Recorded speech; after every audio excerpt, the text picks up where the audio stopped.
las instituciones de ese nuevo totalitarismo son las llamadas instituciones internacionales, las instituciones que supuestamente están al servicio de todos, porque el FMI, el Banco Central Europeo, la misma Unión Europea, que imponen reglas, nos imponen las reglas del 1%. A través de los tratados de comercio e inversión, donde les imponen condiciones leoninas a los países subdesarrollados, obviamente también consiguen esa extracción de riqueza. Por supuesto que hay muchos más, los bancos de inversión, agencias de rating, las mismas empresas, y el euro y el dólar, que son las grandes instituciones junto con el mercado, las grandes instituciones del capitalismo, que obviamente son los que permiten que la deuda se convierta en algo absolutamente impagable. Es decir, no hubiese el euro y el dólar, y que cada país pudiera resolver sus endeudamientos dentro de la situación que ya he descrito, con su propia moneda, la situación sería mucho más manejable. Pero precisamente eso es lo que no permite el hecho de que consideren que solo se puede transar con esas dos monedas y en todo caso parcialmente con el yen y con la libra. Este orden necesita una división del trabajo en donde en el centro los 5 grandes países, los 4, los 3, porque en realidad cada vez está más concentrado, concentren las finanzas y el conocimiento. La semiperiferia, una cosa que no es necesariamente fácil de identificar, podemos decir China es semiperiferia, digamos Brasil podría serlo, pero es difícil definir. Es más fácil decir, sí, semiperiferia es Shanghái. Shanghái seguramente es semiperiferia, pero el centro de China es periferia abierta, es ya bien subdesarrollado. En Brasil, San Pablo es periferia, es semiperiferia, perdón, pero el resto del nordeste es periferia abierta. ¿Qué quiero decir? Que estos conceptos no necesariamente tenemos que circunscribirlos a un mapa, digamos, tal como está configurado políticamente. Quiero decir que la semiperiferia sería eso que está entre la categoría de Wallerstein, entre los países centrales desarrollados y los subdesarrollados, aquellos que ahora se les llama emergentes. Bueno, esos hacen fundamentalmente de fábrica global, en gran parte con mano de obra esclava, y, por supuesto, son los que nos abastecen al resto del mundo. La periferia, la gran parte de la periferia, combina aspectos de la semiperiferia. Países como Argentina, por ejemplo, o el mismo Brasil, son en parte semiperiferia, en parte periferia, pero hay otros, como toda África prácticamente, que es solo una periferia que lo único que hace es abastecer de recursos naturales a los países desarrollados. ¿Y cuál es el orden político global? Bueno, este orden político global que llamamos totalitario tiene un carácter muy neocolonial. Por eso, desde el punto de vista extractivista, que mencionaba antes, se parece al capitalismo del siglo XV, que expoliaba, robaba, se apropiaba de los bienes comunes y de ahí obtenía su condición de capitalista y sus beneficios. Pero decíamos también que el colonialismo había sido un rasgo muy señalado durante los siglos XVI a XVIII, aunque siguieron durante el XIX y sobre el XX, los procesos de colonización todavía no han terminado. Se dice que medio terminó en 74 con la Revolución de los Claveles en Portugal. Pero en todo caso que estamos volviendo a un neocolonialismo en donde, podríamos decir, la democracia es cada vez más, la soberanía más, cada vez un simulacro, en la medida de que los gobiernos son puestos o más o menos puestos, aceptados o no aceptados desde los grandes países desarrollados. Ahí tenemos la OEA y Estados Unidos, que han entronado a la señora esta innombrable Ñáez en Bolivia, desbancado a otro presidente. Ahí están hace rato intentando echar digamos, al gobierno de Venezuela y están operando permanentemente desestabilizando. Bueno, pero esto genera grandes conflictos. Esto es lo que vemos precisamente en la conflictividad en gran parte del mundo desde hace muchos años. Toda esta revuelta global que empezó en parte en los 90 y que se recrudeció en la década del 2000, precisamente con la emergencia de las primaveras árabes, el 15M y las protestas que ahora están siguiendo, nos hacen tener alguna esperanza de que no va a ser posible. Ahora, he considerado importante, aunque me ha llevado bastante tiempo el desarrollar esta cuestión, porque me parecía que limitarme a describir los efectos del neoliberalismo en Argentina no tenían sentido en sí mismo, porque al fin y al cabo es la descripción de lo que ya conocemos prácticamente en todas partes. Lo voy a hacer brevemente, pero lo que me parecía más relevante es comprender la lógica, subrayar la lógica, describir la lógica con la que opera el neoliberalismo y cómo de alguna manera responde a la necesidad del capitalismo. Este dato simplemente para situarnos. En 1955 la renta per cápita de Argentina era 2,2 veces mayor que la de Japón. En 1966, solo 11 años después, Japón igualó la renta per cápita de Argentina. Esto en paridad de poder adquisitivo, que es la manera que se puede comparar. Y en 1982 lo duplicó. Ahora, en estos momentos, debe estar 2 veces, 2,7, 2,9, mirando los últimos datos. Y uno se puede preguntar, ¿y por qué? La explicación, ¿dónde está? Está en la política. ¿Qué ocurrió en Japón entre el 55 y el 82 y qué ocurrió en Argentina? En Japón se hizo una gran reforma agraria. Uno menciona eso en América Latina, sin comunista, bolchevique, Fidel Castro, guevarista. Lo hizo Japón, con el visto bueno de Estados Unidos. Transformó grandes latifundios en producciones pequeñas que generaron más producción y a su vez también ingresos para una gran parte de la población que de esa manera podía consumir. Una industrialización planificada, programación, planificación a la soviética. Es decir, aquí se produce, aquí se invierte, aquí no invierten los extranjeros, etc. ¿Alguien hace eso en este mundo, digamos, neoliberal? Obviamente también queda descalificado. Una desigualdad de las más bajas del mundo. Japón tiene ahora mismo, después de prácticamente 15 años de recesión, aún así una diferencia entre el 10% más rico y el 10% más bajo, de los más bajos por delante incluso de los países nórdicos. Y una estabilidad parlamentaria y no tuvo ejércitos, no tuvo gasto militar. ¿Qué ocurrió en Argentina? Latifundio. De este periodo 55 al 82.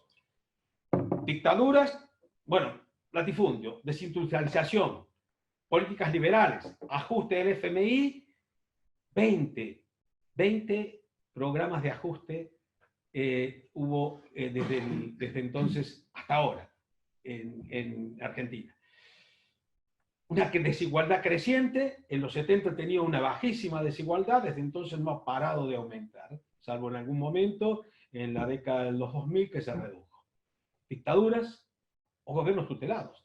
Entre el 55, que se da el golpe contra Perón, hasta el 83, después de la dictadura de Videla, en realidad no hubo ninguna democracia en el sentido estricto. Estaba proscrito el peronismo y los gobiernos, en la medida que no respondían a las directrices del partido militar, eran inmediatamente, digamos, eliminados. Ahí lo tenemos a Ilia, que fue un presidente honesto y que duró 2 telediarios, ¿no? 20 programas de ajuste del FMI decía. Esta desindustrialización, hay que decirlo, se ha dado en toda América Latina. Esta es la curva, aquí estamos en los años 70, este es el periodo que va desde el 50 al 70, un proceso de participación de la industria en el PIB que llega casi al 30%, hay que decirlo que también es una dinámica mundial del fordismo de posguerra, y desde entonces no para de caer hasta niveles ínfimos. Hoy en vías de extinción gracias a las políticas neoliberales. Haciendo muy brevemente, un pasito atrás, hay que decir que en Argentina, desde el momento mismo de la independencia, el liberalismo se encargó de acumular su riqueza en el exterior y endeudar a los argentinos para que mantengan sus condiciones. De hecho, prácticamente desde el mismo Argentina se independiza formalmente en 1816, en 1824 consigue un primer empréstito en donde lo avala con todos los activos públicos, ya sea tierras, edificios, etc. En 1827 entra en cesación de pago y esa situación digamos, de cesación o suspensión de pagos se mantiene prácticamente durante un siglo. Recién en 1903 se va a liquidar esa deuda. Va a estar marcando todo el siglo XIX, incluso va a servir para emprender una guerra con Brasil, la oligarquía argentina, la oligarquía brasileña y la oligarquía uruguaya, que practican un genocidio en Paraguay, que era un país que en ese momento tenía las mejores condiciones de la región. Soy financiada con este dinero al margen del reparto de tierras y de riqueza entre militares y oligarquía. Aquí se forma la gran oligarquía argentina. esa que sirve hoy de clase dominante y que obviamente es la que permanentemente está desestabilizando. Ya hoy, estos días, está presionando al próximo presidente del gobierno diciéndole que si mantiene las retenciones aranceles a la exportación, que va a tener problemas. Y de hecho lo que están haciendo ya es vender ahora, antes de que asuma el otro gobierno, lo que en realidad van a producir el año que viene para que entonces si hay retenciones no les afecte. Esta es la historia. Son ellos los que auparon los militares sistemáticamente. Son ellos los que durante el siglo XIX generaron guerras civiles precisamente para aplastar cualquier intento de control de un país federal.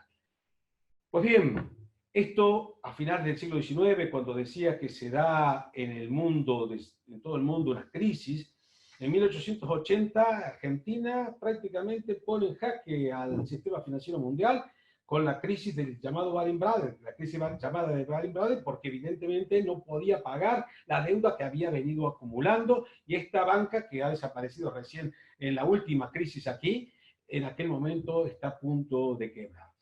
Bueno, en 1890, obviamente, también, digamos, hay un momento muy fuerte, que es el de una crisis prácticamente mundial, que surge en los 80 en Argentina y que se hace a nivel mundial, y en donde el expolio de riqueza de Argentina se da fundamentalmente a través de unos intereses usurarios, que representaban el 60% de X exportaciones.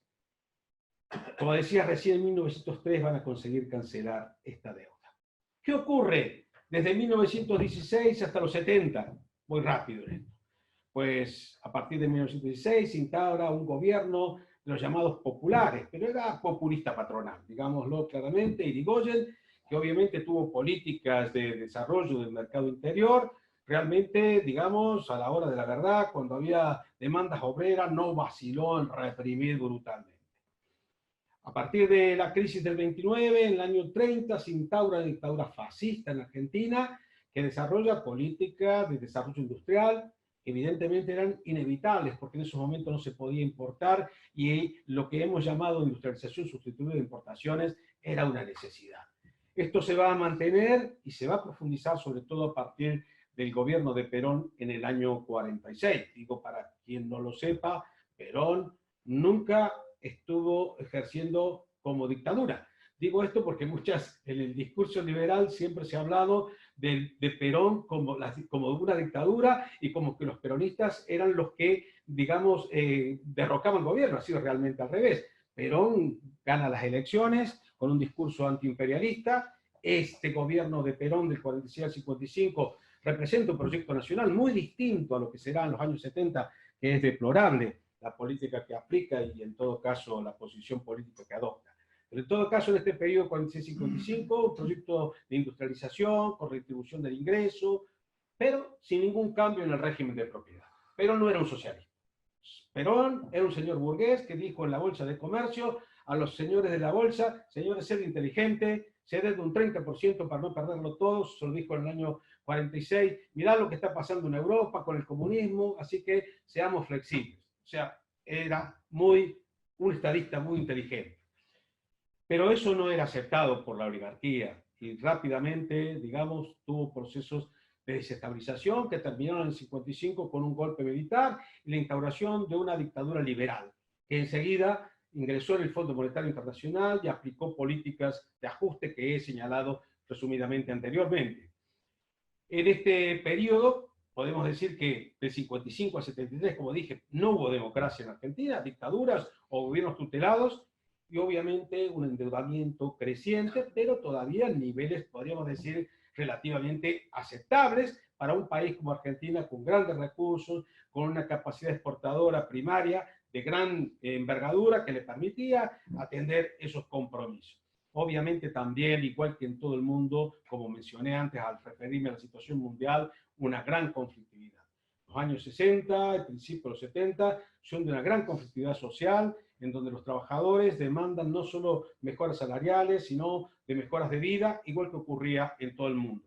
No olvidemos que la década de los 60, finales de los 60, es el momento que se ponen sobre la mesa en todo el mundo, centro y periferia, demandas que recién hoy están colándose. Las demandas de igualitarismo racial, de igualitarismo de género, Las demandas de carácter político, de carácter social, son de aquellas décadas. Ocurre que fueron sepultadas a sangre y fuego durante varias décadas y recién están reemergiendo. Eso que dice al final el conflicto social en Argentina se expresa con insurrecciones populares, y, digamos, organizaciones guerrilleras que plantean la toma del poder por la vía militar y que, digamos, obviamente son aplastadas brutalmente con el terrorismo de Estado. En realidad, el terrorismo de Estado que se implanta con Videla, que es un golpe cívico militar corporativo, porque todas las empresas, por supuesto, están sustentando este modelo, es un intento de solución final. Querían acabar con esa situación de conflicto histórico que empezaba del siglo XIX y que se mantuvo y se acentuó en los años posteriores a la Segunda Guerra Mundial. De hecho, de ahí la envergadura de su política represiva. Supone una apertura total de la economía, la desregulación general, eliminación de derechos, una reducción brutal del salario real. Como veo que estoy consumiendo demasiado tiempo, me anticipo, por ahí hay alguna diapositiva que no mostraré. Videla consigue en 3 años bajar la participación del ingreso en la renta nacional del 50 al 30%, o al 33%. Eso se llama eficiencia, ¿eh? No olvidemos ya que simplemente la participación del ingreso del 50% de los trabajadores no deja de ser de risa. Cuando hablamos de los trabajadores que son el 90%, que tengan el 50% y el 10% tengan el otro 50%, ya es para reírse, irónicamente. Provoca un desmantelamiento industrial y una extranjerización de la propiedad industrial descomunal. Esto es la esencia del neoliberalismo. Los resultados fueron que en 5 años redujo del 49 al 37% los salarios, dije mal el dato, bueno, 50 a 33, 49 a 37, perdón, me estoy liando ahora, que el golpe del 55, el que se hace contra Perón, reduce la participación de la renta de los trabajadores del 49 al 37 en 5 años. Videla lo hace en 2 años del 50 al 30, como había dicho. Bueno, como resultado de todas las políticas de desregulación, de apertura de la economía, de destrucción del mercado interior, al final se genera lo que ya hemos mencionado en la primera parte, un gran déficit fiscal, una deuda pública, una gran deuda pública que a su vez se acrecienta no solo por estos factores, sino por lo que es habitual también, que es la estatización de las deudas privadas. En aquellos años, las deudas que tenían las empresas son trasladadas al Estado por un decreto. Entre otros beneficiarios está el señor Macri y su familia, que recibieron, digamos, ese favor del Estado en donde pudieron estatizar sus deudas. Por eso hay que decirle que devuelva lo robado al margen de lo que después ha hecho, ¿no? Porque no termina ahí. Bueno, esto se tradujo en una situación posterior en los 80 de fuerte endeudamiento, pero hiperinflación. Esto llevó a una situación terrible en Argentina que llevó al intento de convertibilidad. Es cuando, digamos, en los 80 vuelve la democracia con Alfonsín, que es un demócrata, creo, en mi opinión, y creo que de la mayoría de la gente, un sincero demócrata, pero que debe trabajar durante esos años para tratar de pagar la deuda.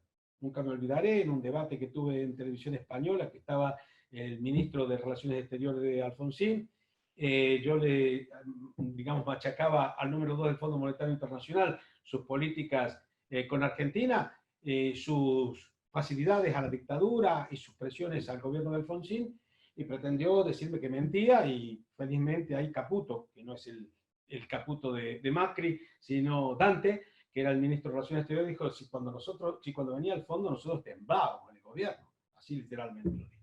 Efectivamente, esta es la política que se aplica. Bueno, ese gobierno obviamente terminó en hiperinflación dado por la situación de endeudamiento, lo cual dio lugar a que se asociara que la democracia era la culpable, ¿no? Y que el gasto público social era el culpable, no la deuda.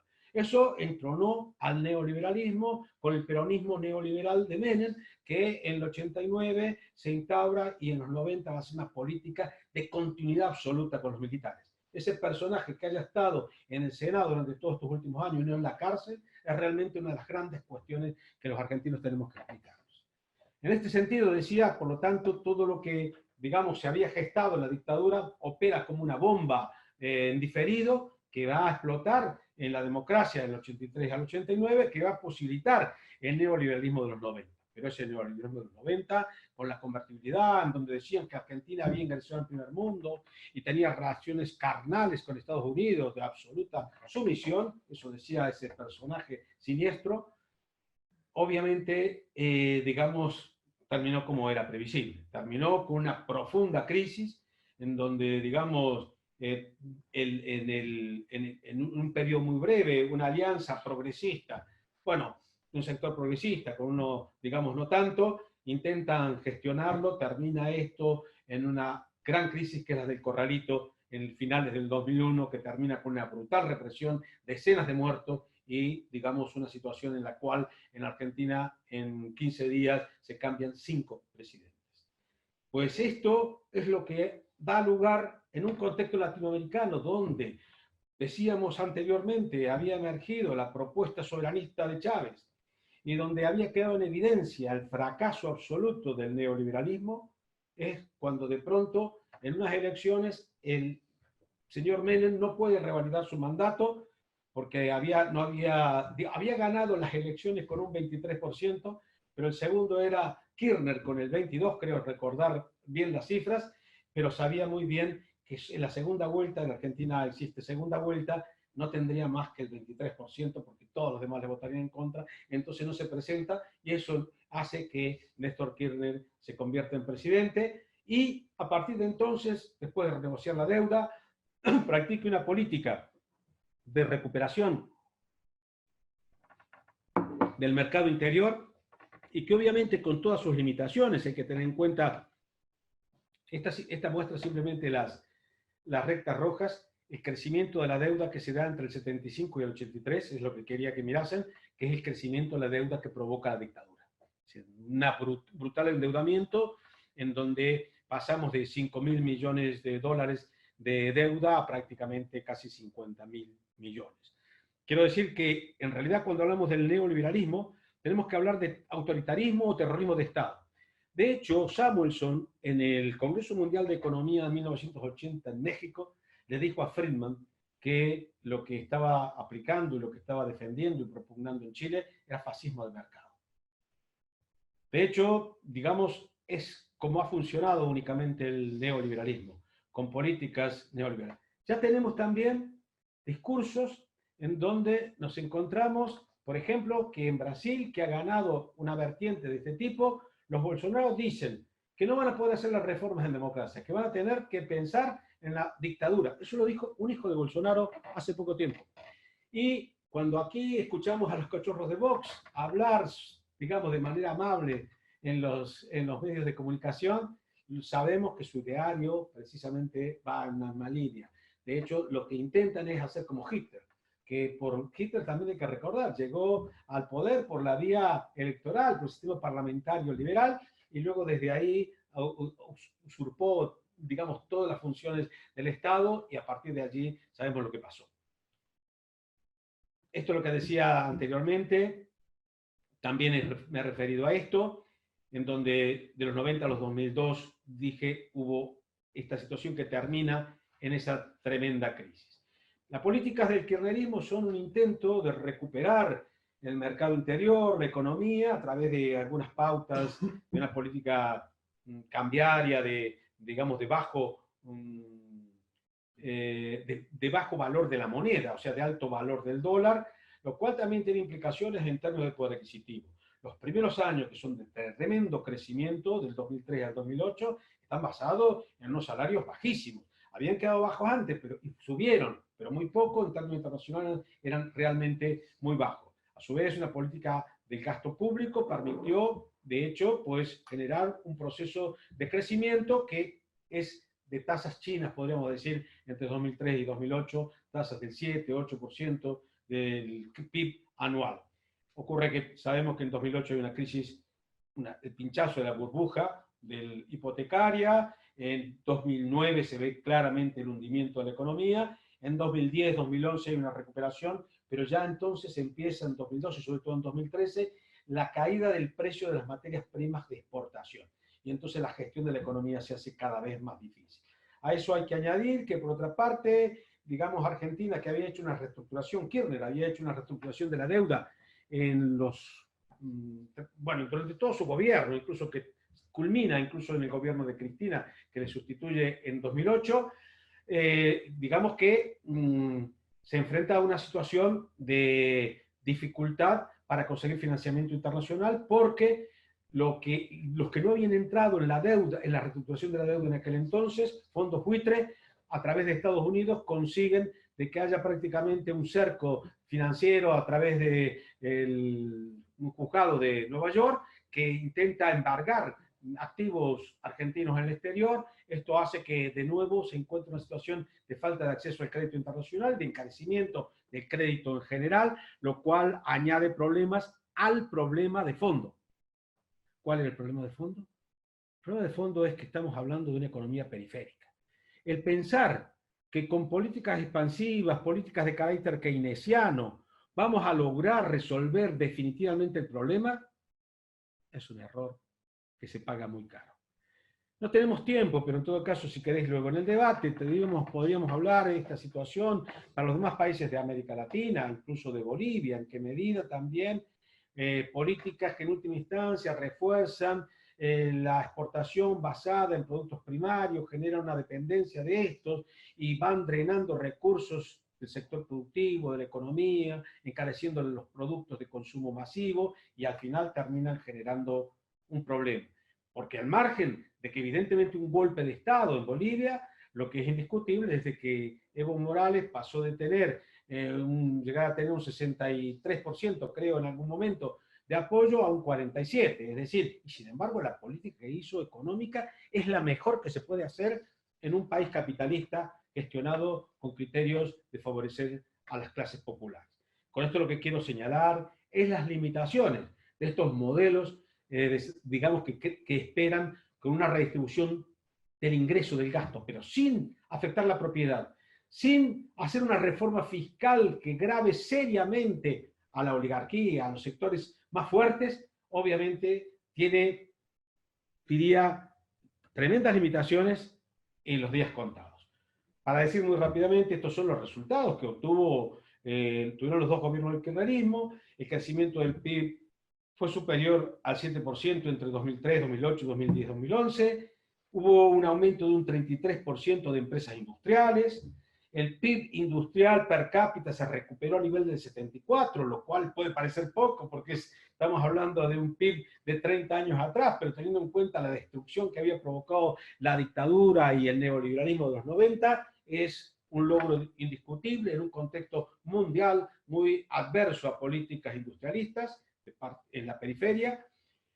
Por otra parte, aumentó el empleo industrial y el empleo total, formal, con derechos, subió el salario mínimo un 130%, el salario indirecto a través del gasto social de forma muy destacada, aumentaron los derechos laborales a través de negociaciones colectivas. Todas estas cosas que nos pueden a lo mejor aquí, mirados desde España o desde Europa, nos pueden parecer, digamos, algunas impresionantes y otras muy normales. Las convenciones colectivas de trabajo, hay que decirlo que el neoliberalismo no solo se han perdido en la periferia, sino también en países como España. Veamos como en España, por ejemplo, las negociaciones son colectivas por grandes ramas, sino cada vez más tendiendo a los convenios por empresa, de esa manera dividiendo a los trabajadores, impidiendo la solidaridad que permita conseguir resultados. Por otra parte, se redujo el desempleo y por otra parte se aumentaron una serie de transferencias sociales y a los trabajadores que son imprescindibles en un país subdesarrollado porque es necesario complementar el salario, que si sube demasiado, hace que no sea competitiva la producción nacional.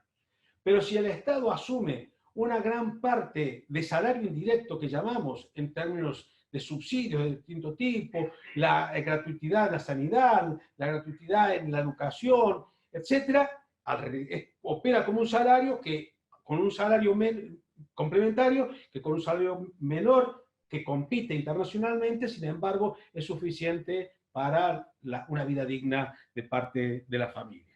Bueno, la educación alcanzó el 6% del PIB, en España tenemos el 4% del PIB en educación, la sanidad al 8%, la política de vivienda no existió, quiero decir, solo hubo una política de créditos, no de construcción de viviendas, hubo algunas reestatizaciones que en todo caso no tenemos tiempo de comentar, se redujo la desigualdad del 0,52 al 0,42 en el índice de Gini, que va de 0 a 1, lo cual es significativo, y la diferencia entre el 10 más rico, el 10% más rico y el 20% más pobre bajó de 14 a 8 veces, la renta per cápita se dobló en términos de poder adquisitivo entre 2003 y 2015.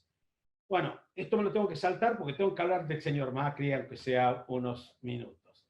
Quería decir simplemente que lo que no cambió es la, digamos, inserción internacional del país, que estos son los principales productos de exportación en 2015, estoy hablando del último año del gobierno de Kirchner, en donde vemos que son los 10 primeros productos son tortas y harinas, maíz y moler. Solo una significación tienen ahí los vehículos automotores, pero esa industria genera un déficit de balanza comercial, porque se exporta el 5,5% del total, pero resulta que se importa en una cantidad mayor que genera un déficit en términos de divisas. Bueno, ahí tenemos vehículos y camiones, todo lo demás son productos primarios.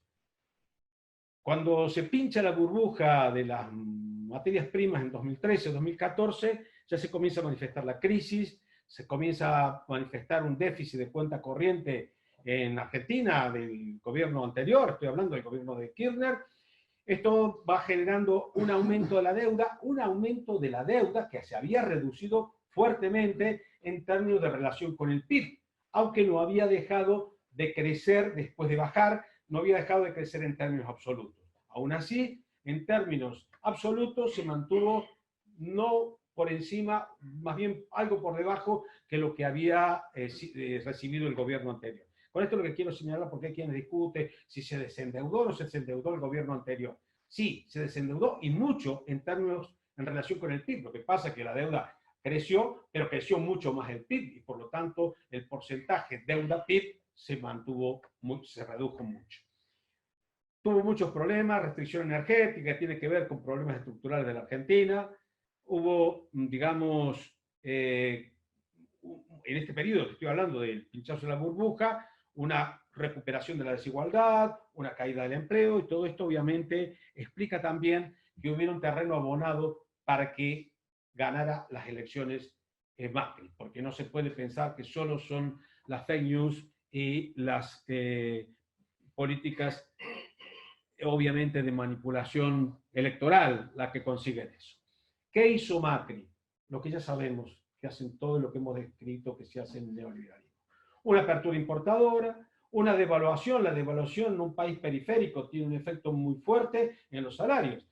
Teniendo en cuenta que la mayor parte de los bienes que se consumen son importados o están en precios internacionales, si hay una devaluación, los precios de los productos suben porque se ajustan a esa devaluación, pero los salarios no suben, por lo menos en la misma proporción, y por lo tanto la pérdida de poder adquisitivo es inevitable. Además, se cortó el gasto social, eliminó los aranceles a la exportación, con lo cual le quitó fuentes de financiamiento al Estado, aplicó un aumento descomunal en las tarifas de los servicios públicos, que son esenciales para los trabajadores. Pasaron de representar el 6% del salario mínimo al 30%, con lo cual es un tercio del salario y va simplemente a pagar la luz, el gas, y por lo tanto la llamada pobreza energética, que también conocemos, se dio de una manera muy fuerte. Todo esto llevó a la economía a la recesión, con un fuerte impacto en la industria y el empleo. La pobreza, que obviamente aumentó, es difícil medir exactamente cuánto aumentó, porque en el gobierno anterior se había intervenido el INDEC, lo cual fue un error descomunal, y se discute de cuánto era el verdadero valor de la pobreza, el porcentaje de pobreza. Según mis cálculos, que no puedo explicar ahora, era del 25% al final en 2015 y actualmente es por lo menos el 37% y de más del 50% entre los jóvenes, con lo cual el aumento de la pobreza es absolutamente impresionante. En términos generales, la economía ha retornado a una economía agrominera, exportadora de soja fundamentalmente y de minería y en todo caso de gas y en lo posible también de petróleo. Toda esta apertura de importaciones provoca un déficit comercial, ese déficit comercial ya opera, como dijimos anteriormente. El déficit comercial, si no recibes inversiones, significa que al final te va a dar un déficit también de cuenta corriente, vas a tener que endeudarte, vas a tener que devaluar, y entonces entramos en una dinámica de bucle permanente en donde el ajuste también es permanente y cada vez ese bucle va tendiendo hacia abajo. Porque no es que el bucle se mantiene a un cierto nivel, sino que cada vez va profundizando más la crisis. Todo esto hace que el país tenga un déficit de cuenta corriente de alrededor del 5%, este año quizá del 4%, pero ahí está. Y en todo caso, digamos, obviamente lo que ha provocado una destrucción descomunal de la economía, de la producción local, porque cuando tú abres las importaciones e intentas competir con una mano de obra esclava que produce bienes mucho más baratos, obviamente es imposible que compitas y lo que ocurre es que desaparecen las fuentes de trabajo, de empleo y aumentan las importaciones. Por otra parte, el endeudamiento ha crecido a niveles descomunales y de un nivel de endeudamiento muy bajo, el 36% en 2015, de lo cual la mayor parte era en moneda nacional, muy poca en moneda extranjera, se ha pasado un endeudamiento que a final de año estará en torno al 90%, si no al 100%, hay que ver todavía las cuentas finales, y que en todo caso está muy basado en endeudamiento en dólares, fundamentalmente con el Fondo Monetario Internacional, que es el que quiere fijar las reglas. Bueno, por una cuestión de no abusar de vuestra atención y en todo caso dejar espacio, voy a solamente referirme a 2 o 3 cuestiones que en última instancia de alguna manera, digamos, sintetizan y plantearnos algunas preguntas de cara al momento actual. Bueno, en síntesis, como hemos dicho, hay en el neoliberalismo una traslación de riqueza desde los trabajadores al sector más concentrado de riqueza del país, en todo el mundo. A su vez, hay una transferencia de riqueza normalmente al exterior, porque incluso la clase dominante, esa oligarquía local, no acumula en moneda nacional, que es volátil, sino que lo hace en exterior, fundamentalmente en cuentas offshore, es decir, en paraísos fiscales, como es el caso de todo el gobierno del actual presidente. Esto genera desequilibrios externos y fiscales, carencia de dólares, creciente deuda pública, intereses en aumento. Por ejemplo, el gobierno actual sale todos los días a decir que ha reducido el déficit público, engañando, porque ha reducido lo que se conoce como déficit primario, antes de intereses. Pero resulta que en la medida que ha reducido ese déficit primario de intereses, ha aumentado correlativamente el déficit generado por los intereses, con lo cual el déficit financiero, que es el que se mide, el que realmente importa, sigue siendo el mismo prácticamente que existía anteriormente. ¿Qué quiero decir? Lo que le ha quitado de alguna manera a los trabajadores, a los pensionistas, a la educación, a la sanidad, con los recortes de gasto, ahora van a los banqueros y a los especuladores. Esta es exactamente la situación que ocurrió también en España, que ocurre en España y que ocurre en todo el mundo. Y esto lleva a una situación de, digamos, de desequilibrios que permanentemente están poniendo en jaque al Estado, al gobierno. ¿Qué ocurre hoy? Y voy terminando, aquí termino. ¿Qué ocurre hoy? Ocurre que sabemos que en Argentina, el 10 de diciembre, asumirá un gobierno progresista. Creo que no me equivoco, definir que es un gobierno que ha manifestado y es creíble, a mí me resulta creíble, que va a adoptar políticas de recuperación del mercado interior, atención a la necesidad de los trabajadores, de combate fuerte a la pobreza, de restitución de derechos, de defensa de los derechos humanos, que por supuesto los había conculcado a todos el régimen actual de Macri. Pero aún así, atribuyéndole toda mi confianza a su voluntad, tengo que expresar mi preocupación por las circunstancias en las que se encuentra el país y por otra parte las limitaciones que, sin afectar, como dije, la propiedad o por lo menos las rentas del sector terrateniente, de los sectores más concentrados, es imposible la cuadratura del círculo que parece que uso mucho como expresión. Y en ese sentido, por lo tanto, si nos planteamos qué hay que hacer, yo diría, soy de los que propugna el no pago de la deuda.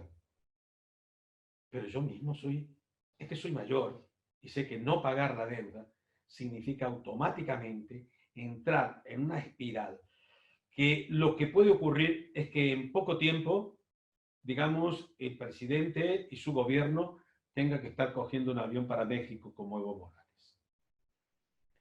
¿Por qué? Porque el Fondo Monetario Internacional, Estados Unidos, la oligarquía se van a ocupar de acorralar a ese gobierno porque evidentemente ante una situación de impago te cortan los suministros exteriores, eres un par internacional en financiación. Los mecanismos que utiliza Trump, la capacidad que tiene Trump de aplicarle sanciones a China, a países que tienen un mayor poder político y económico que Argentina, hacen pensar lo que puede, hace cuántos rounds le puede durar un país como Argentina. Por lo tanto, eso que muchos reivindicamos como legítimo, porque esta deuda es ilegítima, el gobierno de Macri no solo provocó un elevado nivel de deuda producto de esos desequilibrios generados, sino que también facilitó la fuga de capitales, de los capitales que se querían ir del país, y por eso contrajo una deuda de 57.000 millones de dólares con el Fondo Monetario Internacional, que el 80% de ese dinero fue comprado por los especuladores a un precio bastante aceptable, porque eso permitió contener el valor del dólar, por lo tanto lo compraron barato, ahora está en 60 y pico pesos, en ese momento lo compraron mucho más barato y lo convirtieron en exterior, seguramente ellos mismos, los miembros del gobierno. Por lo tanto, ¿y quién fue responsable? Por supuesto fue responsable el gobierno de Macri, pero también el Fondo Monetario Internacional, cosa que para mi agrado se ha encargado de Alberto Fernández, el futuro presidente, de subrayarlo y recordarlo permanentemente.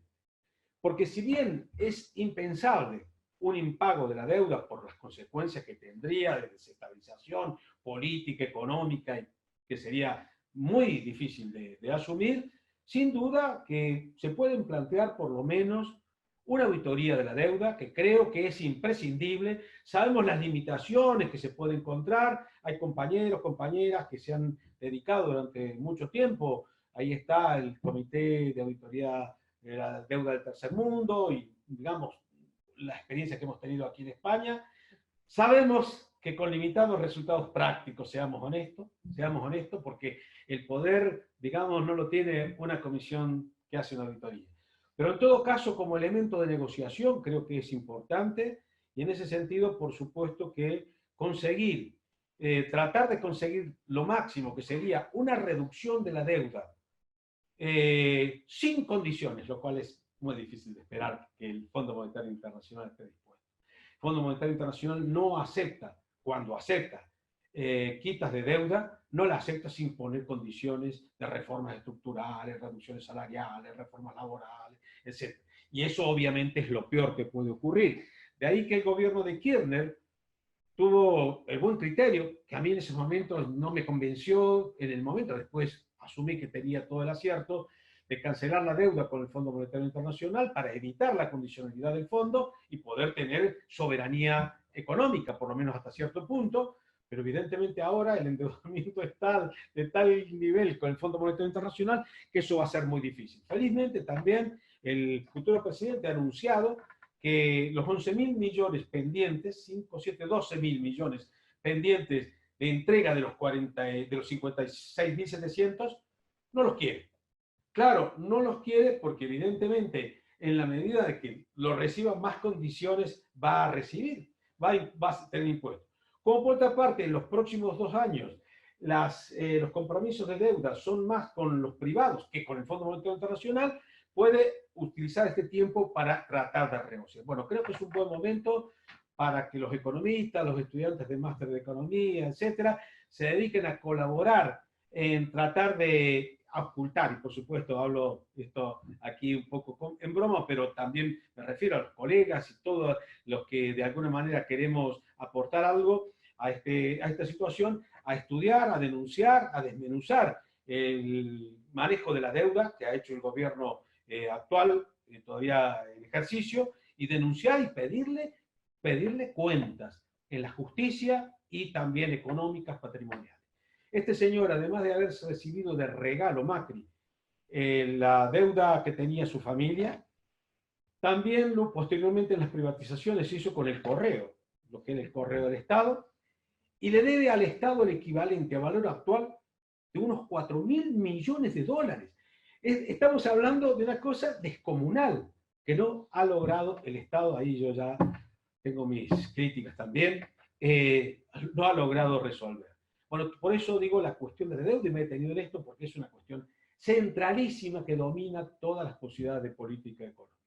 Por supuesto, habrá que mantener una regulación financiera estricta.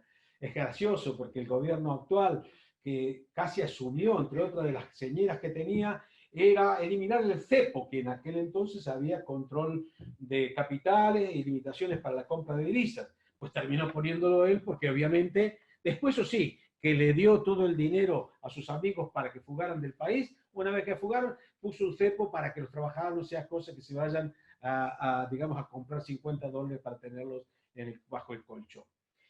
En este sentido, por lo tanto, la regulación financiera es imprescindible, hace falta proteger el trabajo local. Y aquí tengo una consigna que defiendo, la he defendido con algún colega miembro de este gobierno por 2 días, porque creo que el viernes ya se va a Europa, pero que me dice que sí, que es una propuesta alocada la mía, ¿no? Que es, yo digo, la Unión Europea es responsable de la violación sistemática de derechos humanos, y lo digo en todos los foros. ¿Por qué? Porque si permite que aquí se vendan productos, o sea, de la misma manera que no se permite que se vendan productos robados, parece lógico que se pueda permitir que se vendan productos fabricados con mano de obra esclava y infantil. Si la Unión Europea fuera democrática, impondría como condición que no se venda en Europa ningún producto que no reúna garantías de derechos humanos. Y eso es fácil de controlar, aunque parezca que no. Las etiquetas dicen exactamente en qué establecimiento se fabricó cada producto. Y eso permite, a través de un muestreo, de la misma manera que se hace un muestreo para controlar el cumplimiento de normas laborales y de normas sanitarias, etc., permite controlar en qué condiciones ha sido fabricado cada producto. Pues bien, en la medida que detectas que un establecimiento no cumple esas condiciones, le dices que ya no puede vender en España. A los 3, a los 5, a los 10 establecimientos de un país, ningún producto de ese país. Bueno, esta reivindicación que me parece central desde, digamos, desde la protesta popular, y que es algo que hoy parece demencial, parecía demencial muchas cosas, pero algunas se han conseguido en términos sociales y políticos, así que, digamos, de momento hacemos todo lo posible, pero hagamos lo imposible con un poquito de retraso, pero hagámoslo. Y en ese sentido yo creo que una de las condiciones que se debería poner esto para limitar la entrada de productos, hay que decirlo, que se te echa la OMC encima, que no admite este argumento, porque la OMC es otra de las instituciones cómplices de la violación sistemática de derechos humanos. Por otra parte, digamos, obviamente, ¿cómo desarrollar la economía? ¿Cómo desarrollar un mercado interior? Resulta que cuando hablamos del PIB, resulta que todos pensamos a veces simplemente pues, en una fábrica y en la fabricación de galletitas, pero también va al PIB la sanidad, el trabajo de un enfermero, el trabajo de un maestro, las compras que hace el colegio, las compras que hace el hospital, la atención a los dependientes, todo eso es también riqueza. Y por lo tanto, construir una economía basada en los cuidados, salud, educación, atención a dependientes, etc., también genera puestos de trabajo y genera condiciones. Pero claro, eso hay que financiarlo. Y ahí es imprescindible que el gobierno de Argentina haga una profunda reforma fiscal. El gobierno de Argentina, lo debería ser el de España, lo debería ser el de todo el mundo. Una reforma que sea realmente progresiva. Actualmente el sistema fiscal argentino es tremendamente regresivo. Los impuestos al consumo, como el IVA, son fundamentalmente la principal fuente de ingresos. Eran importantes también porque representaban 12,5% del total los aranceles a la exportación, y ahora hay una presión para eliminarlos. No los va a eliminar, pero tiene una tremenda presión. También hay que movilizarse para defender esos logros. Hay que tener en cuenta que los aranceles a la exportación de los productos alimentarios no solo son una fuente de ingresos para el gobierno, son imprescindibles para abatar su precio en el mercado interior. Simplemente en un país como Argentina, que produce trigo, leche, carne, y que esos productos se exportan, obviamente un exportador lo va a vender en el exterior a un precio, digamos, internacional, antes que venderlo a un precio local más bajo. Pero si resulta que uno le aplica un impuesto a la exportación, resulta que al final le aplicas un impuesto en los aranceles o retenciones, que se les llama en Argentina, hacen que de pronto lo que realmente recibe en términos netos en el exterior sea igual o menos que lo que recibiría internamente. De ahí que es imprescindible, son imprescindibles las retenciones. Sobre todo son imprescindibles las retenciones por un lado de la soja. ¿Cuál es el problema? Y ahí creo, espero que no se equivoque el presidente, que ha hablado de la importancia de la generación de divisas a través de las exportaciones, tanto de la soja como del gas, petróleo en vaca muerta.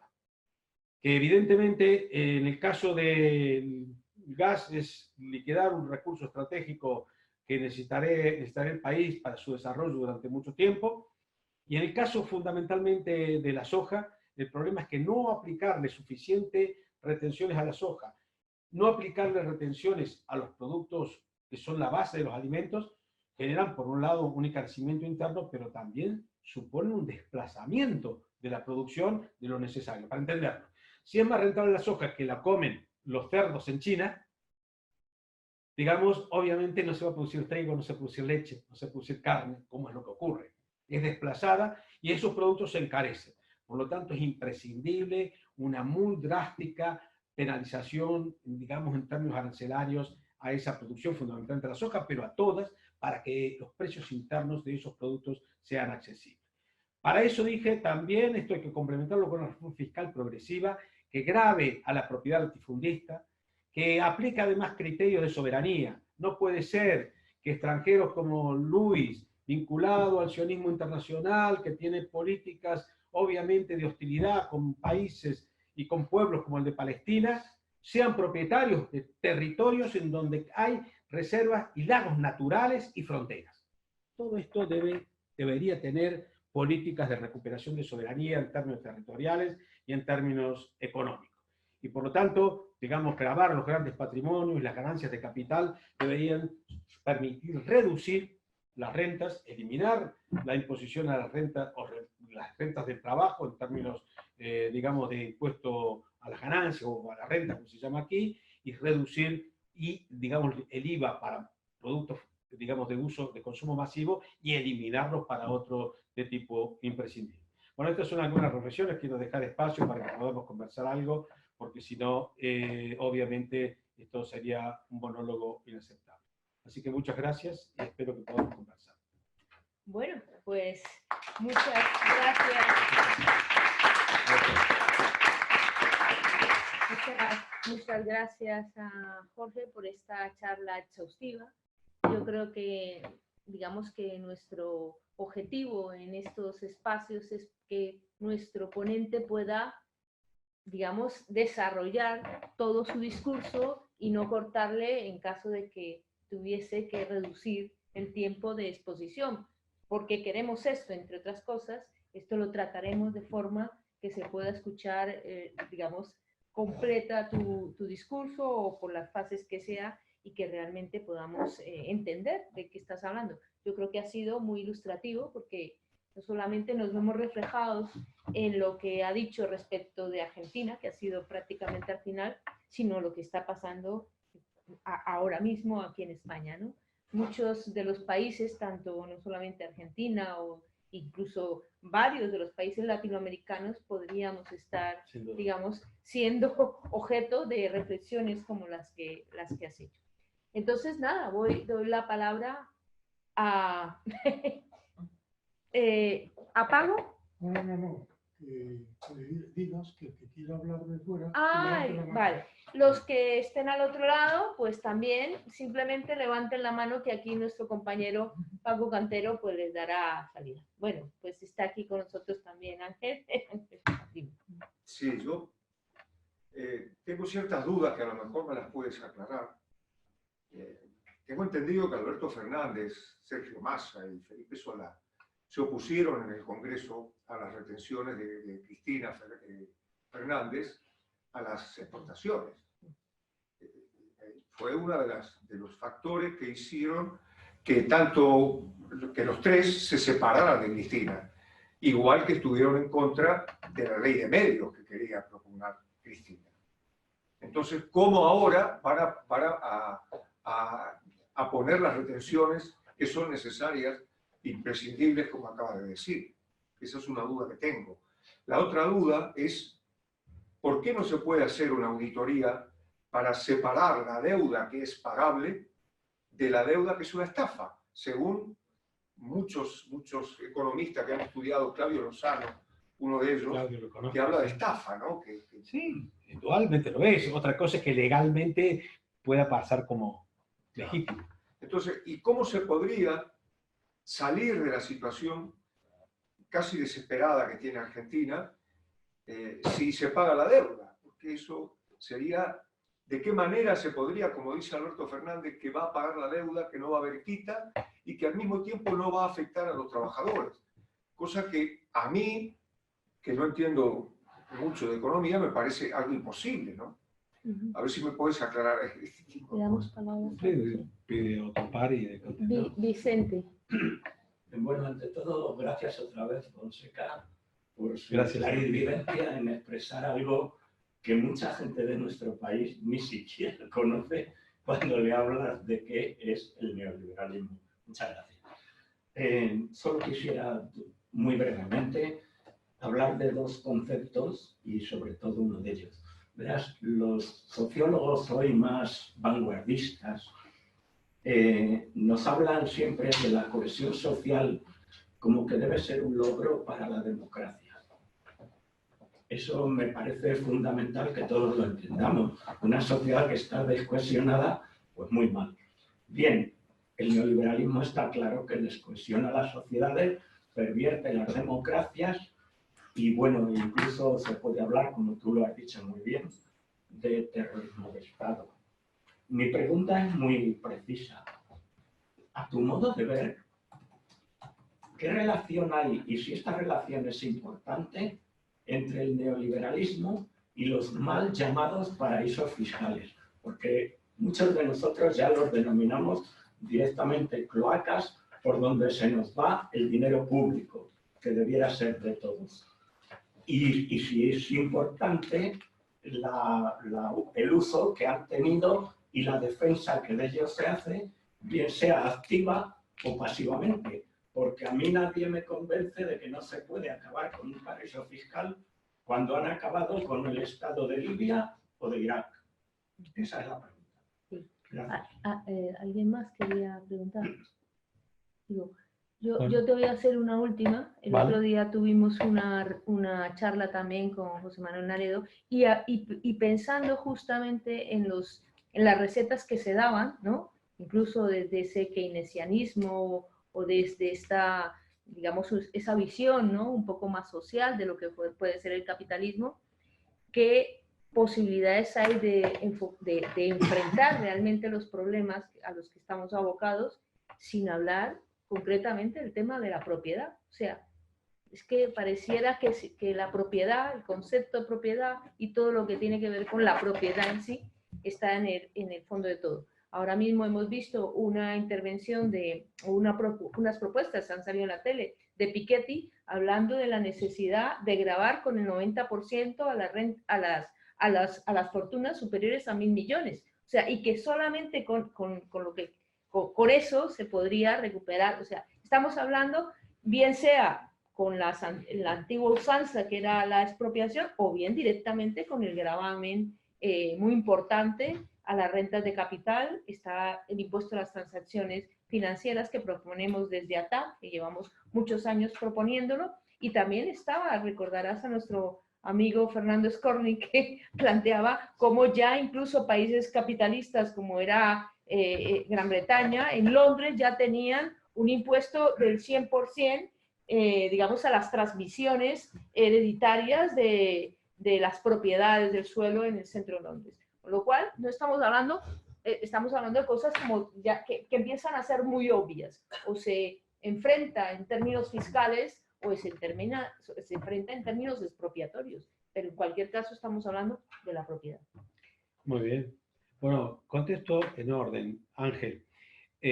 Respecto a Alberto Fernández, respecto a las retenciones, yo he leído últimamente, porque me ha interesado, no registrado en aquel momento, he leído últimamente qué pasó, y al parecer, entre los argumentos que he escuchado él y los que he escuchado, es que en realidad él se opuso a la modificación de las retenciones con la famosa ley, como era el número que ahora me he olvidado, que las convertía en, ¿cuánto era? 125. 125.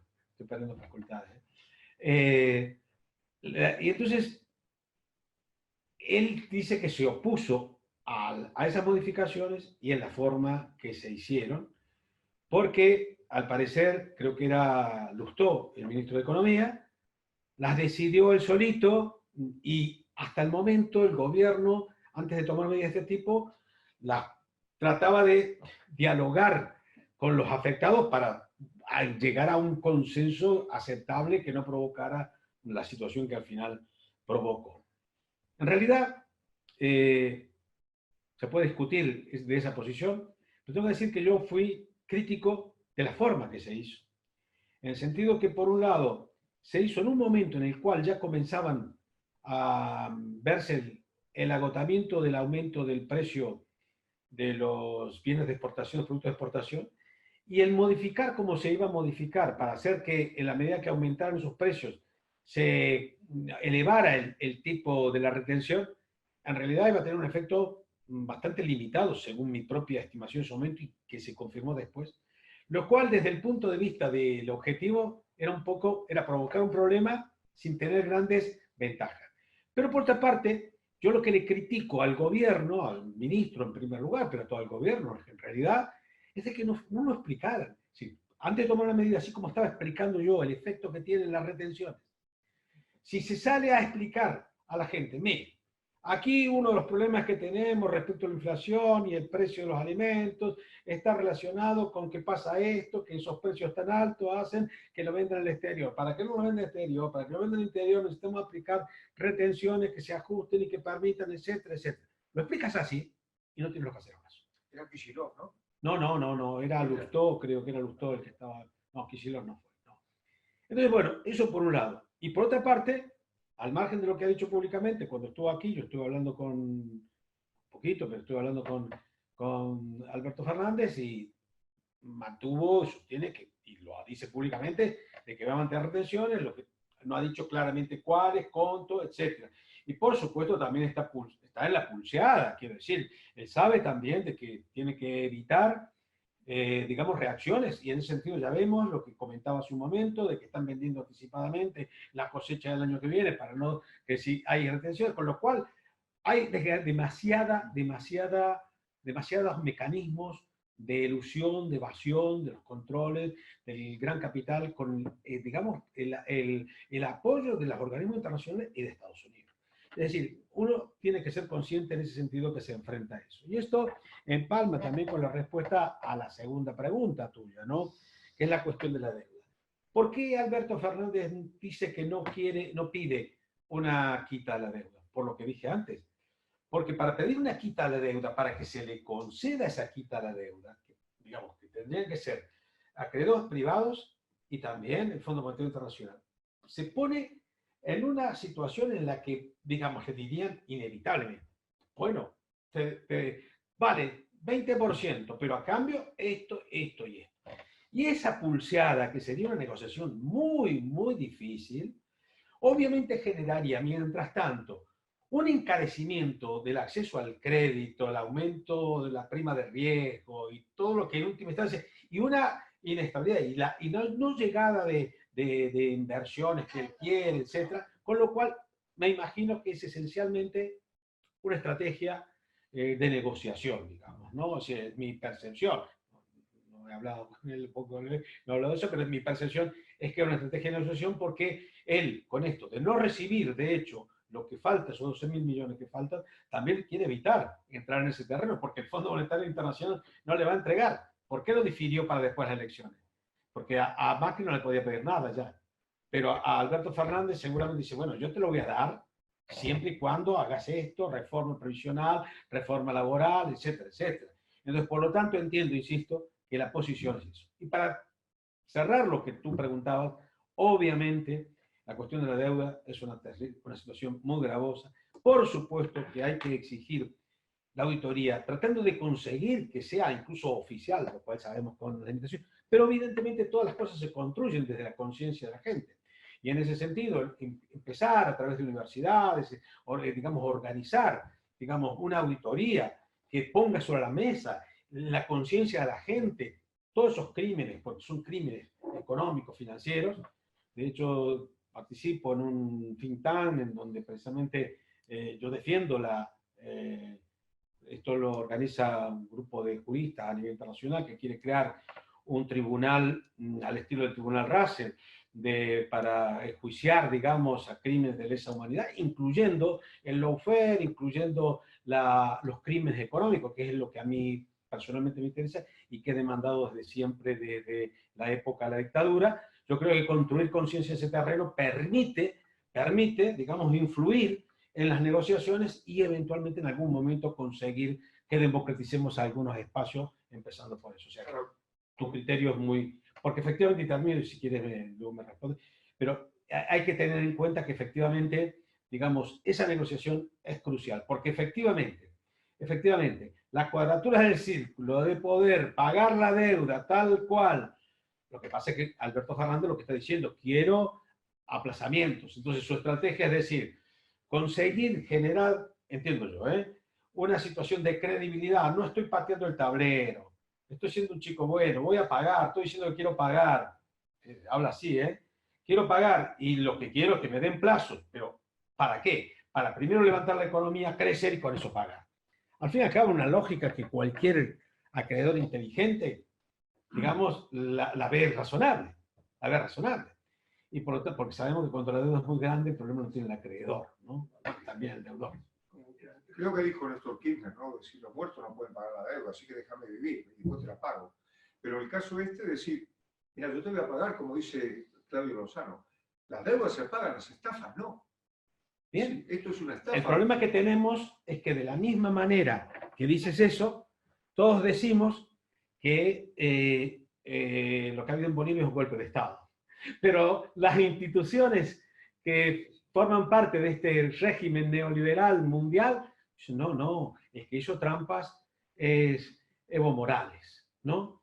Entonces, quiero decir, para simplemente ponerte en situación de que nosotros tenemos la razón, pero ellos desgraciadamente tienen el poder de momento. Lo que pasa es que el poder, el verdadero poder no lo tienen ellos, lo tenemos nosotros, lo que pasa es que no lo usamos. Claro. Es decir, de ahí que considero muy importante tu propuesta, en el sentido de que efectivamente, bueno, que es la propuesta que hemos tenido y que tenemos los que somos activistas en todo lo que se refiere a la demanda de derechos sociales, civiles y políticos, que es exigir. Y en ese sentido, digamos, obviamente, lo que decía Vicente respecto al papel de los paraísos fiscales. Esto es algo criminal. Es decir, en los paraísos fiscales se blanquea el dinero del narcotráfico. Va el dinero de los que eluden y evaden impuestos. Todo se junta y luego todo eso financia el capitalismo global.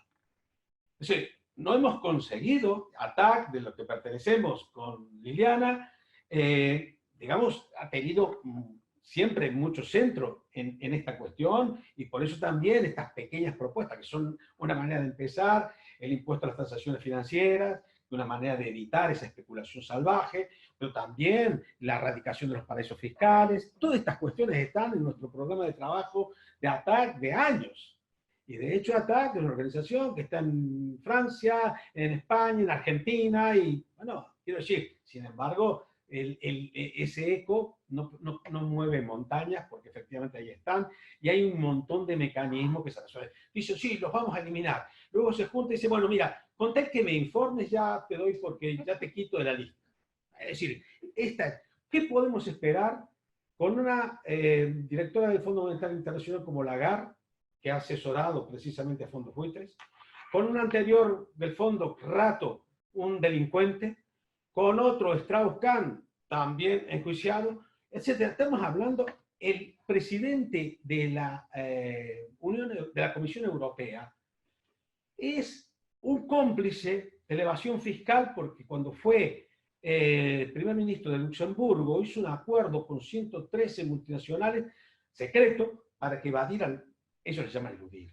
legalmente impuestos derivándonos. Es decir, estamos en manos de una mafia criminal a la cual realmente solo gente como yo, que no está en las instituciones políticas, les puede llamar ese nombre, porque desde el punto de vista de un presidente no puede entrar en esa dinámica porque se lo cargan en 4 días.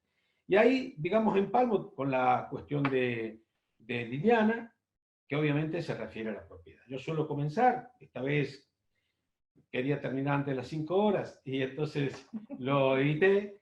Suelo comenzar hablando precisamente del origen de la humanidad. Incluso a veces pongo hasta una diapositiva que muestra la evolución de la humanidad. ¿Para qué? Para mostrar que durante millones de años la naturaleza era, o mejor dicho, los seres humanos eran parte de la naturaleza, usaban la naturaleza, pero no eran propietarios de ella.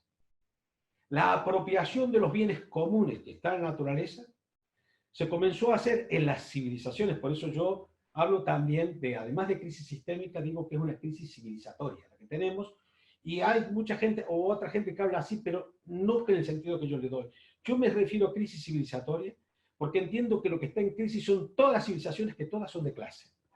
Es decir, si hay algo que caracteriza a las civilizaciones, las sumerias y todas las para aquí, es la apropiación de la naturaleza en propiedad privada.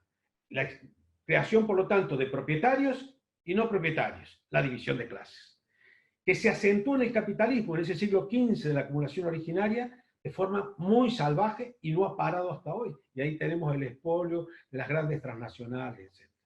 Por lo tanto, yo no digo que hay que expropiarle, digo que hay que exigirle que nos devuelvan lo robado. Ese me parece que es el discurso. Para que no parezca que nosotros somos propiedad. No, no. Simplemente queremos recuperar. Le exigimos que lo que han robado, además es poner en evidencia que nos lo han robado a sangre y fuego. Por eso leer la acumulación originaria de capital, el Capital de Marx, es, digamos, esclarecedor, porque describe documentadamente cómo precisamente esto se hace a sangre y fuego. Y si uno quiere simplemente verlo de una manera puramente visual, pues recomiendo siempre la película El joven Marx, que es reciente, que muestra de entrada cómo se da esa situación y la cuestión de la propiedad. Por lo tanto, por supuesto que la propiedad está en el centro. ¿Qué ocurre? Que precisamente, quizás en estos momentos, digamos, como hemos retrocedido tanto en términos de conciencia, la cuestión de la propiedad se planteó en el siglo XX de forma bastante clara, en el caso de la Revolución de Octubre, en la Revolución Cubana, en las propuestas revolucionarias que recorrían el mundo, pero ahora eso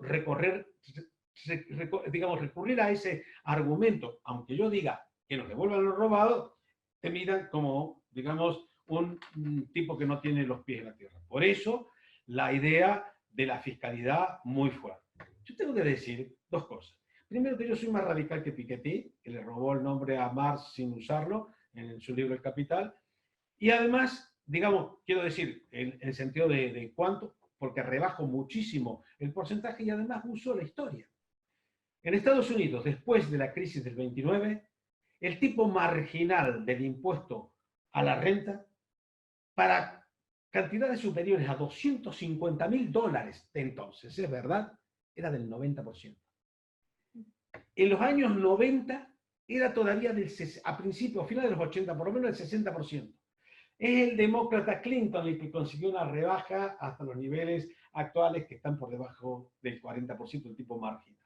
Por lo tanto, por supuesto. Es más, ¿por qué en aquel momento, después de la crisis del 29, se elevó tanto la fiscalidad marginal para los grandes ingresos? Porque se había tomado conciencia de que la crisis había estado provocada por el desvarío financiero, por la desregulación financiera y por la tremenda desigualdad. Cosa que hoy parece que se ha perdido la conciencia social y que tenemos que recuperar. De ahí la importancia también que tiene el poder que tenemos. Es decir, ejercer el poder que tenemos. El poder que tenemos es, primero, tomar conciencia. Yo, al margen de considerar esto parte de mis obligaciones, también considero parte de mis obligaciones movilizarme, ir a las manifestaciones, participar en todas las actividades de demanda de derechos que tenemos, y por lo tanto creo que, digamos, como ciudadanos tenemos que pensar en que todas esas demandas son una sola, que es de tener una humanidad que merezca el nombre. Porque lo que tenemos ahora es una masa de consumidores alienados, por el capitalismo, que hace que incluso, digamos, haya gente que, digamos, hace apología de su amo y de su condición de esclavo. Veía estos días a una persona de origen africano, de raza negra, reivindicando a Vox. Lo vemos con Bolsonaro, vemos muchos semi-esclavos reivindicando a Amancio Ortega, qué bueno que es, que le compra algo para la sanidad. Bueno, esa mentalidad de esclavos, porque es una mentalidad esclavista, de esclavos, que es deplorable. Muchas gracias. Chao, Vicente, gracias a ti. Es deplorable, obviamente hace falta poner en evidencia y reivindicar de que no todos, digamos, los que de alguna manera tenemos posibilidad de hablar o de caminar, somos humanos. Para ser humano hay que tener conciencia de tal cosa y defender la libertad, la justicia, la igualdad, y por lo tanto, digamos, lo que nos diferencia de los animales es ese tipo de conciencia. Y los medios, que son fundamentales. Los medios hacen creer que el capitalismo es un hecho natural, que no es un modo de organizarnos, sino que es la naturaleza. Como decía Vargas Llosa, ¿no? Es como luchar contra la ley de gravedad, decía Vargas Llosa. Que la gente cree eso. Entonces, los que votamos, el otro día, en la radio, yo creo que se escapó, no sé, o lo dijo porque lo sentía, Iñaki Gabilondo, decía que bueno, que las elecciones después de todo tampoco eran muy importantes porque era como, hizo un análisis, una analogía con el fútbol, era como estar en la cancha marcada. Y bueno, no se puede ir más allá de los límites de la cancha marcada. Entonces uno dice, ¿cómo? Yo eso lo acepto como un hecho natural. Entonces, ¿de qué se trata? ¿De qué estoy eligiendo? ¿No? A eso me refiero cuando hablo de totalitarismo de mercado, en el sentido que, a diferencia del totalitarismo de Estado clásico del siglo XX, que necesitaba un dictador y digamos el ejército en la calle, ahora tiene mecanismos. Los medios de comunicación siempre jugaron en aquel momento. Sí, y si no veamos en Argentina el papel que tuvieron Clarín, La Nación, no solo en el apoyo al golpe de Estado, sino en el beneficio con papel prensa, etcétera, ¿no? Pero también, digamos, hay que decir que en aquel momento la educación era una educación más pensante en todo el mundo.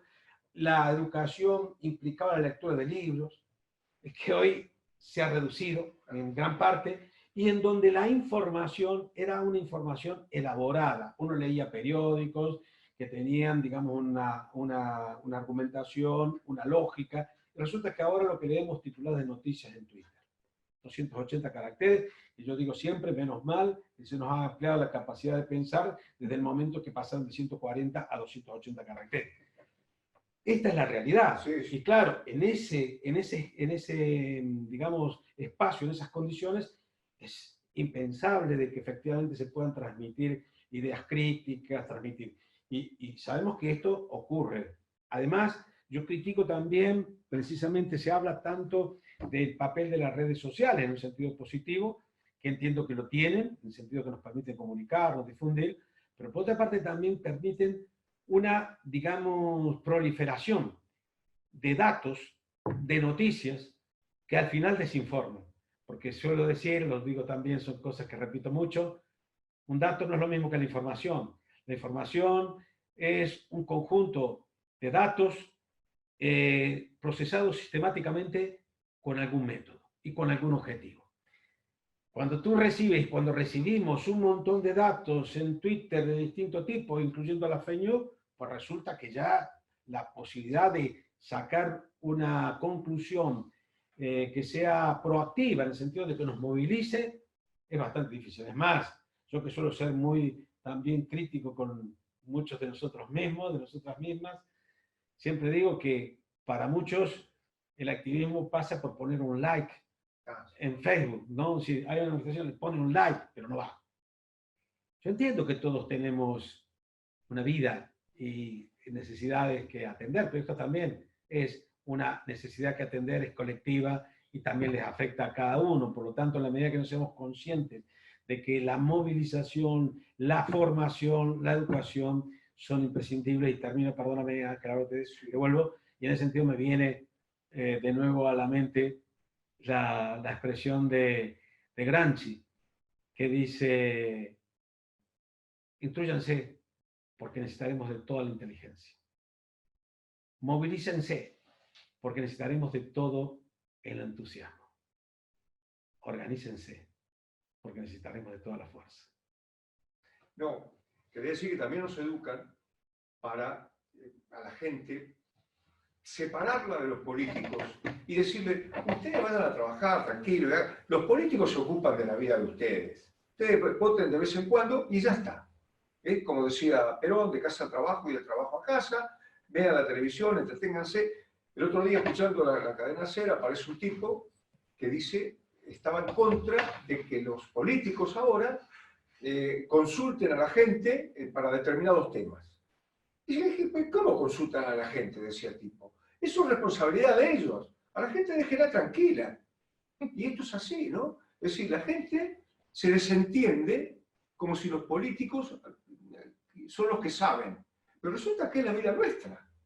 Entonces, ¿cómo un señor dice, usted deme la confianza que yo voy a gobernar? ¿Y por qué le tengo que dar la confianza? A ver, ¿qué es eso de que yo le tengo que dar la confianza? Digo yo como todos, ¿no? ¿Por qué le tenemos que dar la confianza? No, señor. Es decir, usted tiene que obedecernos, porque la democracia no reside en los parlamentarios, reside en la gente. Los parlamentarios es una forma de ejercer la democracia, pero la gente tiene que tener otra participación. Esta democracia parlamentaria está siendo insuficiente. No digo que hay que eliminarla, digo que hay que complementarla. Y que la gente tiene que tener otros carriles. Pero fíjate, por ejemplo, en los modelos que nosotros estamos planteando en materia de servicios públicos, por ejemplo, y concretamente en el modelo de gestión del agua, por decirte algo, una de las cosas que para nosotros son fundamentales son los observatorios vinculantes. O sea, en donde hay un grupo en cada institución que se encargue de gestionar un servicio público, en este caso, de gestionar el canal de Isabel II o gestionar el agua que sea. Pues es que se ha demostrado que es perfectamente factible y además no solamente operativo, sino que es eficaz y que garantiza, por ejemplo, una mejor gestión y combatir la corrupción. Claro. Que se pueda dar en caso de eso y tal, es precisamente a través de vincular a la gestión, a los modelos de gestión, pues a la ciudadanía, o sea, en sus diferentes formas en las cuales se manifiesta, que son plataformas ciudadanas, que son asociaciones, que son operadores públicos, que todo eso. Y todas estas personas que integran un observatorio vinculante en su participación, ahora el debate que tenemos es ese, incluso dentro de los progres, digamos, dentro de los progres, dentro de la progresía, uno de los grandes debates que está habiendo en términos de servicios públicos es cómo se regula y cómo se participa, porque la corresponsabilidad en la gestión de lo nuestro es una cuestión que está absolutamente, digamos, desmantelada. O sea, llevamos ya décadas intentando desmantelar cualquier fórmula de participación directa de la gente. Se puede hacer en muchísimos ámbitos, por ejemplo, en la sanidad, de energía. Ahora la todo. tecnología permite la descentralización de la producción de energía. Hay un montón de experiencias en todo el mundo de cooperativas que son capaces de generar, bueno, hay un montón de experiencias en Europa, y la gestión comunal, el Elinor Ostrom, que es premio Nobel, politóloga, pero creo que es premio Nobel de Economía, pero que estudia precisamente todas las experiencias de gestiones comunales con bienes comunes, bueno, nos permiten, por un lado, esa participación, pero también algo que es todavía más importante, que es el empoderamiento, esa palabra que no nos gusta, pero que no tenemos otra, en el sentido de sentirnos efectivamente partícipes, protagonistas y luego defenderlo. Cuando uno reflexiona, ¿cómo pudo ocurrir que después de 13 años de gobierno de Evo en Bolivia, cuando él sale en televisión y se sabe que está solo, desamparado, que la policía lo ha abandonado, en ese momento no hay una gran movilización popular? ¿Por qué no la hay? Sin duda, porque no había hecho el trabajo para que la hubiera.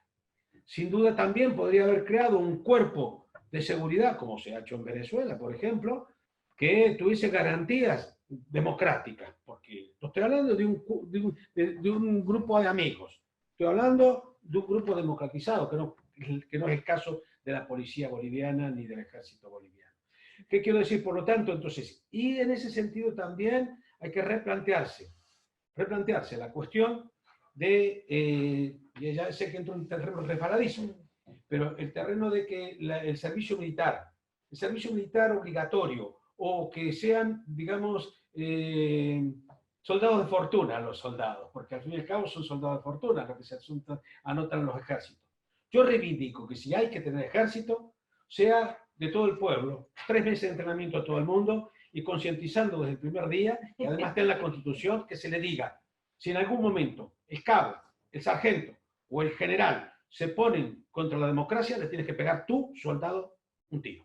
Es decir, no, claro, es que hay que mantener la idea de que efectivamente la democracia se defiende entre todos, porque no van a ser los generales los que van a defender la democracia. Y las chicas también, ¿no? Por supuesto, haríamos ese Bueno, servicio yo creo que de- son las primeras, las que deben ir al frente, en la vanguardia, Que a Maduro no voltearon. que hay que darles protagonismo, Entonces yo diría, sobre todo a las mujeres, y nosotros dirigimos, ¿no? Sí. Es que a Maduro no lo voltearon por la gente. Porque tiene un gran apoyo popular. Entonces era más difícil. En cambio, Bolivia no lo tuvo. Increíble es eso. Quiero Bueno, ahí hay, el otro día tuvimos un análisis también sobre esto y es más, están circulando por las redes análisis muy interesantes sobre lo que ha ocurrido en Bolivia, incluso hecho por, digamos, lo que ha significado, por ejemplo, las sectas evangélicas en todos estos procesos.